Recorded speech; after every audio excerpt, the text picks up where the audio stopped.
¿Qué es la piel? Bueno, este es el órgano más extenso del cuerpo. También es una barrera dinámica con funciones como defensa inmunológica y de regulación térmica. Bueno, a través de ella surgen las paneras, el pelo, plumas y escamas y cuernos. Piel y escamas. La piel está conformada por una cubierta externa sin soluciones de continuidad, ya que en los orificios naturales se transforma progresivamente en mucosa. Esta representa uno de los órganos más importantes del mismo. De un lado por su tamaño, al ser más grande, ya que recubre una superficie de alrededor de 2 a 2 metros cuadrados. La función primordial de la piel es construir una capa córnea eficaz. Bueno, también tiene que ser protectora y semiimpermeable, que haga posible nuestra supervivencia en el medio ambiente en el que nos desenvolvemos. Bueno, también es una barrera que impide tanto la pérdida de fluidos corporales como la entrada al organismo de elementos nocivos, como microorganismos, radiación UV y tóxicos. Composición de la piel. La piel está constituida por tres capas, muy diferentes entre sí en anatomía y su función, pero con complejas interrelaciones. Hay epidermis, dermis e hipodermis, con origen embriológico totalmente distinto. La epidermis es derivada del tejido ectodérmico, mientras que la dermis y la hipodermis lo hacen del mesodermo, al igual que las células de Langerhans. Por su parte, la cresta neural es responsable de las terminaciones nerviosas sensoriales y de los melanocitos que migran hacia la epidermis. Las escamas. Las escamas son estructuras dérmicas que recubren la piel de ciertos animales para proporcionar protección, reducir la pérdida de agua y facilitar el movimiento. Bueno, estas se encuentran en peces, reptiles y aves. La función de las escamas. Bueno, la función de las escamas es la protección, que esto significa que actúan como una barrera contra depredadores y agresiones físicas. La regulación hídrica. Bueno, ¿esto qué quiere decir? Esto quiere decir que reducen la pérdida de agua en ambientes secos. Facilitación del movimiento. Bueno, en peces permite un desplazamiento hidrodinámico eficiente. El crecimiento y renovación. En reptiles las escamas se mudan periódicamente para permitir el crecimiento y eliminar células muertas. Los tipos de escamas. Bueno, las escamas en peces se originan en la dermis y pueden ser varios tipos. Cosmoides, presentes en peces primitivos, duras y con múltiples capas. Ganoides, en peces como el esturión, de forma romboidal y recubiertas de una sustancia dura llamada ganina. Cicloides, son suaves y redondas, presentes en peces óseos como el salmón. Escamas en reptiles. Bueno, estas están compuestas de queratina y derivadas de la epidermis. Se suponen y se renuevan mediante la muda. Proveen resistencia a la deshidratación y protección contra depredadores. Y por último, las escamas en aves. Bueno, en ave las escamas se encuentran en las patas y están relacionadas evolutivamente con las plumas. Algunos de los mamíferos como los pangolines y ratones de cola escamosa tienen escamas dérmicas que los protegen de depredadores. En cuanto a las capas de la piel, tenemos que la epidermis es la capa más superficial, que está compuesta principalmente por queratinocitos que se renuevan de forma constante. En cuanto a los queratinocitos, sabemos que representan el 90% de las células de la piel, se forman en lo que es el estrato basal y a medida que maduran migran atravesando las diferentes capas de la piel, o bueno, de la epidermis. Tenemos algunas funciones como lo son la protección, actuando como un escudo frente a golpes y fricción, también como barrera frente a microorganismos, impidiendo la entrada de bacterias y virus, además de la respuesta inmunitaria, liberando citoquinas para activar el sistema inmunológico. En cuanto a las citoquinas, tenemos que son estas pequeñas proteínas que actúan como mensajeras en la comunicación entre las células, especialmente en el sistema inmune, como ya se mencionó anteriormente. La siguiente capa de la piel es la dermis, siendo una capa intermedia rica en colágeno, elastina y vasos sanguíneos que nutren la piel. El colágeno es una proteína estructural muy abundante en la dermis, dándole a la piel la resistencia y firmeza que necesita. En cuanto a la elastina, es otra proteína estructural clave, formando fibras más delgadas y elásticas que el colágeno, proporcionando a la piel su elasticidad. Ambos, tanto colágeno como elastina, se producen por los fibroblastos. Ahora, lo que vienen siendo los vasos sanguíneos nutren a la epidermis, regulando la temperatura corporal mediante vasodilatación y vasoconstricción, además de la cicatrización obvia de las heridas y la respuesta inflamatoria. Por último, tenemos a la hipodermis, siendo esta la capa más profunda, formada por un tejido adiposo que proporciona aislamiento y amortiguación principalmente. Ahora pasamos al tema de las etapas del crecimiento de la piel. La renovación y crecimiento de dicho órgano forman parte de una serie de procesos dinámicos que son esenciales para el equilibrio del organismo, brindándonos regeneración en los tejidos, cicatrización de heridas y el mantenimiento de la superficie funcional y saludable. El crecimiento de la piel ocurre principalmente en la epidermis, sin mencionar la reparación de tejidos, donde interviene lo que es la dermis. La epidermis está compuesta de 5 subcapas, como se puede ver: el estrato basal, el estrato espinoso, estrato granuloso, lúcido y córneo, cada una con sus células. Comenzamos en el estrato basal, como se puede apreciar aquí, donde las células madre de los queratinocitos se dividen de manera continua. Estas células jóvenes, ya se había mencionado antes, se desplazan hacia la superficie a medida que van madurando. El siguiente paso en el crecimiento de la piel es la diferenciación y queratinización, que ocurre en el estrato espinoso y granuloso. Los queratinocitos empiezan a producir queratina, ¿no? Mientras que en el estrato granuloso se liberan lípidos para formar una barrera impermeable. El siguiente paso vendría siendo en la capa lúcida.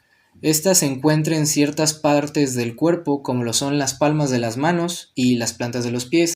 Ayuda con la transformación final de los queratinocitos en corneocitos, además de que brinda una protección adicional. El último paso es la muerte celular programada. En el estrato córneo, las células muertas o los corneocitos se acumulan y esto forma una capa protectora externa. Ya con el paso del tiempo, estas células se desprenden en un proceso de renovación constante. En cuanto a los cuernos, tenemos que son estructuras córneas en algunos mamíferos como los bovinos y los caprinos. Son diferentes de las astas, ya que los cuernos son permanentes y no se desprenden anualmente. También los cuernos tienen una base ósea que se origina en el hueso frontal del cráneo, recubiertos por el periósteo, que, si no lo recuerdan, es una membrana de tejido conectivo fibroso que cubre la superficie externa de los huesos. La capa dérmica contiene vasos sanguíneos y nervios que nutren la estructura. Y por último, en la capa epidímica es producida la queratina, formando así la cubierta externa del cuerno. Podemos destacar algunas funciones como son la defensa, la termorregulación, donde algunas especies disipan el calor debido a la presencia de vasos sanguíneos, y también el reconocimiento y comunicación intraespecífica, que es un rasgo distintivo entre animales de la misma especie. Ahora están las faneras, que en sí son estructuras epidérmicas, las cuales van a estar producidas por la piel de los animales.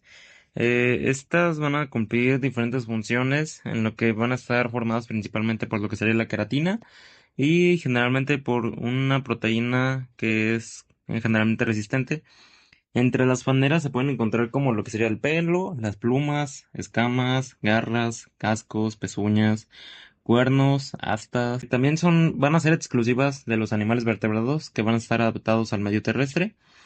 El pelo y las uñas van a crecer como de manera constante desde zonas especializadas llamadas matrices y tienen una función que van a renovarse regularmente a través de procesos mióticos en capas profundas. Las faneras van a tener distintas funciones en las cuales las principales serían como las termorreguladoras, las de comunicación y las protectoras. También son indicadores de la salud en animales, así como el brillo del pelaje o la dureza de los cascos en los caballos. Ahora, para poner los diferentes ejemplos de las faneras, por ejemplo, en el pelo, principalmente va a estar en especies como los mamíferos, en donde van a tener una función de protección y también el aislamiento térmico. Por ejemplo, en los caballos se tiene un pelaje más denso para que el pelo proteja a los caballos del frío. Eh, Posteriormente están los cascos y las pezuñas, en donde van a estar principalmente en los caballos, por ejemplo, y van a tener una función de locomoción y protección en las extremidades. Siguiente estarían las plumas, en donde va a estar principalmente en aves, va a tener una función de protección, termorregulación y también en el vuelo, en donde pues sería como la función más importante.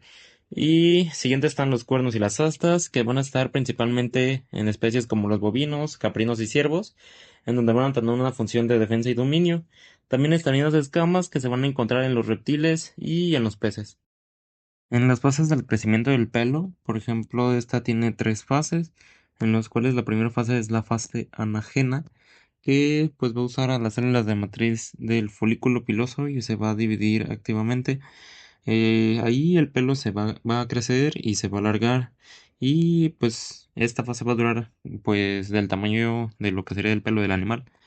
La segunda fase va a ser la fase catagena, donde esta va a ser una fase corta que va a durar entre días o semanas, y el folículo se va a encoger y se va a separar de la papila dérmica y marca el fin del crecimiento del pelo. En la tercera fase está la fase telógena, que va a estar el folículo inactivo y el pelo se va a permanecer en su lugar, pero no va a crecer, y pues el pelo eventualmente va a ir cayéndose. Y por último, a veces puede pasar que hay otra fase que es la fase exógena, que va a ser cuando el pelo viejo se va a caer y va a dejar el espacio al nuevo. También hay particularidades en sí en los animales con esto, en donde puede estar presente la muda, en donde muchos mamíferos van a sincronizarse por la estación del año, y también pueden haber cambios en las bases por los cambios hormonales, como la gestación, la lactancia o enfermedades. Como siguiente tendremos el crecimiento de las plumas, que también tiene diferentes fases, en donde primero va a ser el inicio del ciclo, en donde se va a activar por señales hormonales, y también va a comenzar la muda, en donde las plumas viejas se van a ir aflojando y se van a dar espacio a las nuevas. La siguiente fase va a ser el fase de crecimiento activo, en donde se va a formar un cálamo o un hueco para que crezcan las nuevas plumas, y a medida que se alargan se van a crear ramificaciones que se van a ir desplegando. También estas plumas se van a ir irrigando por vasos sanguíneos, lo cual se llama como una pluma en sangre. Y la siguiente fase va a ser de emergencia o despliegue, que va a ser en donde la pluma se va a ir desplegando completamente en el espacio, y los vasos sanguíneos van a retroceder y la pluma se va a quedar queratinizada. Después seguiría la fase de la madurez, en donde la pluma ya no va a recibir los nutrientes y va a permanecer funcional. En este caso, mayormente, pues se va a usar para la función del vuelo y va a durar meses hasta la próxima muda. Y por último, tenemos a la fase de la caída, que va a ser cuando la pluma madura ya va a estar como ya en sus últimas fases y va a ser empujada para que dé en un lugar a otra nueva pluma y se vaya a iniciar de nuevo el ciclo. Bien, hay factores que van a influir en el crecimiento de las plumas, que van a ser en este caso, fotoperiodos, como por ejemplo lo que sería la luz y la estación del año, las hormonas, la nutrición y también la edad y la salud del ave. También hay distintos tipos de muda, que puede ser completo o parcial, simétrica o asimétrica, y también puede ser estacional o continua. Como por último tenemos a las fases del crecimiento de las astas, en donde se van a iniciar en la primavera y van a ser estimuladas por las hormonas sexuales. Van a comenzar por la base ósea del cráneo, y su crecimiento se va a dar a partir de las células, bueno, distintas células, así como las osteogénicas.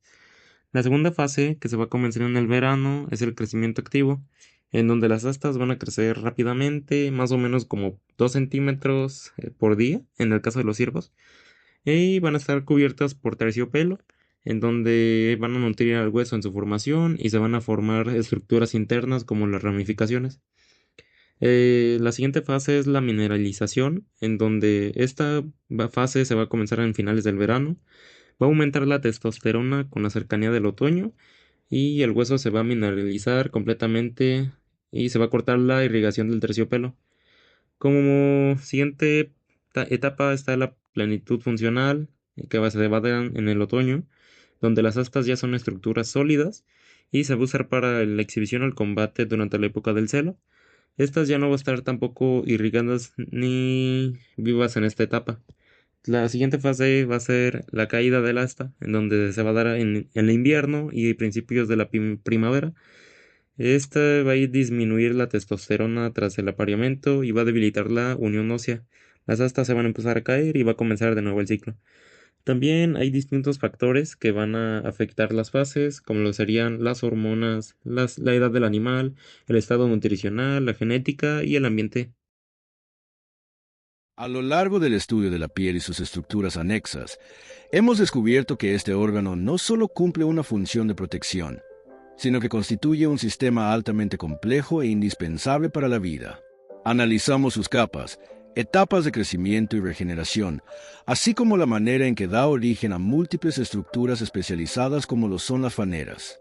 La capacidad de renovación y especialización de este órgano no solo revela funciones biológicas, sino también nos habla de la evolución, adaptación y supervivencia de cada especie. Así pues, la piel se convierte en un testimonio vivo de la historia natural de los animales y una puerta para desarrollar una visión más empática, informada y respetuosa hacia ellos.